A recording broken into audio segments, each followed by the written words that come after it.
Assalamualaikum warahmatullahi wabarakatuh. Perkenalkan, nama saya Marsiningsih dari Prodi Ekonomi Syariah STAI Batu Raja, akan membahas tentang kesaktian Pancasila. Pancasila mengajak kita yang berbeda untuk bersatu, dan kita yang bersatu untuk semakin utuh menggapai tangguh.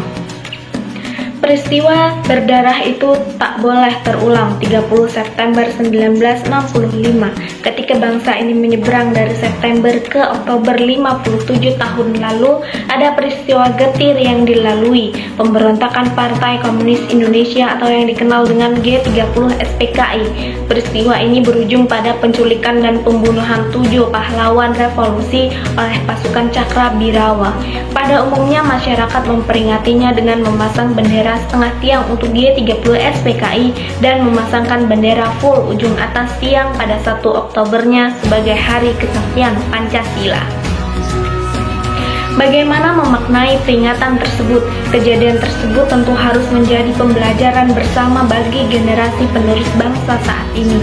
Atas nama kemanusiaan, tragedi berdarah itu tidak boleh terulang kembali.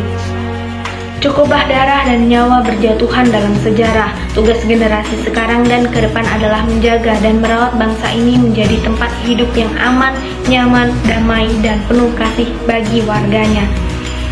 Selanjutnya yang bisa kita petik adalah generasi muda harus memperkuat diri dengan nilai-nilai Pancasila. Nilai dan karakter Pancasila yang kuat dalam diri inilah yang tidak boleh disusupi paham yang memecah belah bangsa. Generasi muda di zaman milenial perlu membekali diri dengan ideologi Pancasila yang benar. Generasi milenial harus mengetahui dan tidak salah memahami sejarah G30 SPKI. 57 tahun silam, langit biru Indonesia berubah menjadi hitam pekat. Peristiwa di tahun itu menjadi lembaran hitam perjalanan sejarah bangsa ini. Kekuatan politik yang bernama Partai Komunis Indonesia melakukan kudeta kekuasaan dan ingin mengganti ideologi Pancasila menjadi ideologi komunis. Tidak itu saja, dalam rangka memuluskan ambisinya, PKI juga membunuh dengan kejam dan sadis sejumlah jenderal dan perwira, bahkan seorang anak perempuan yang tak berdosa bernama Ade Irma Suryani Nasution meninggal akibat terkena 3 butir peluru yang dimuntahkan oleh pasukan Cakrabirawa yang dipimpin oleh Kolonel Untung. Sang ayah yang tak lain Jenderal Abdul Haris Nasution lolos dari maut, tapi nasib yang berbeda dialami oleh Jenderal Ahmad Yani, Maijen R. Suprapto, Maijen MT Haryono, Maijen S. Parman, Brigjen DI Panjaitan, Brigjen Sutoyo Siswomi Harjo, dan Letu Pierre Andreas Tendian. Setelah dibunuh, jasad mereka ditimbun bersamaan di sebuah tempat bernama Lubang Buaya. Mereka inilah yang kemudian dikenal dengan sebutan pahlawan revolusi. 5 nilai dan prinsip dasar-dasar merupakan satu keutuhan yang tak terpisahkan. Ketuhanan yang Maha Esa sebagai sila pertama memberikan nafas sekaligus ruh bagi keseluruhan sila-sila Pancasila. Dengan sila ketuhanan ini nampak kuat kehendak para pendiri bangsa menjadikan negara Pancasila sebagai negara yang religius. Dengan paham tersebut kita tidak menganut paham sekuler yang ekstrim yang memisahkan agama dan negara, yang berpotensi menyudutkan peran agama ke ruang privat atau komunitas.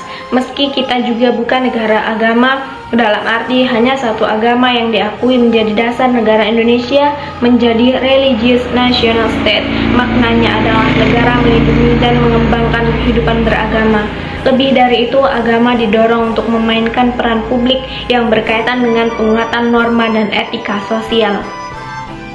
Oleh karena itu, di negara ini tidak boleh ada sikap dan perbuatan yang anti ketuhanan dan anti keagamaan. Tidak boleh ada sikap dan perbuatan yang menghinakan dan menistakan agama.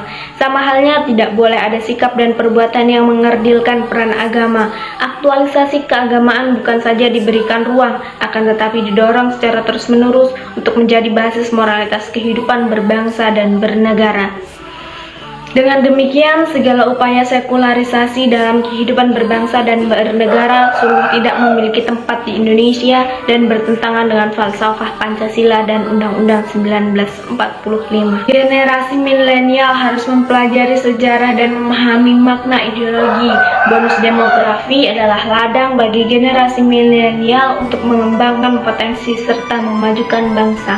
Alarm untuk peringatan komunis terus menghantu, wajib diwaspadai agar tidak terjadi peristiwa-peristiwa kelam yang berdarah. Untuk menuju Indonesia 2030 sampai 2035 serta menuju Indonesia emas 2045, yang dibutuhkan ialah pemikiran generasi milenial. Dengan satu genggaman, Indonesia dapat berubah ke arah yang lebih baik lagi. Arah baru Indonesia terletak pada 1 abad usia Indonesia. Di tahun 2045, jangan sampai terjadi perpecahan di tubuh generasi milenial hanya karena akibat penyebaran paham komunisme. Sekian dari saya, terima kasih. Wassalamualaikum warahmatullahi wabarakatuh.